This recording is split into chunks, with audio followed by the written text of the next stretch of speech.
we said we have 4 uses, and this is the last part of using verb to do.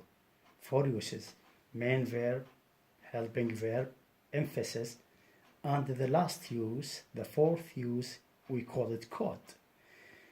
What is the meaning of code?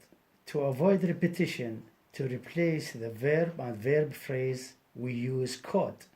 For example, the kind mother began to cry and the children began to cry.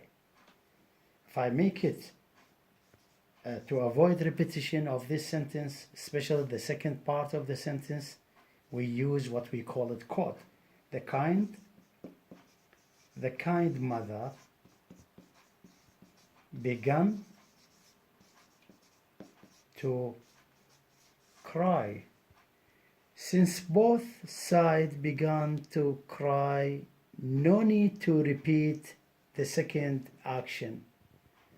So what we are going to do, the kind mother began to cry, and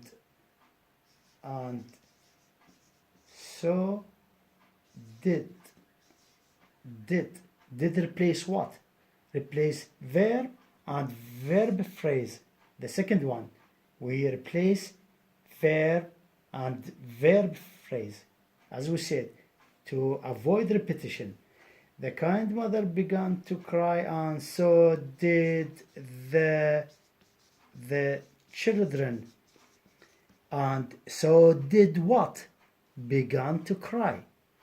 So here with this sentence, we have used what we call it code, and as we said, to avoid repetition, instead of saying the good mother began to cry and the children began to cry, we say the kind mother began to cry, and so did same action, did the children, and so did the children.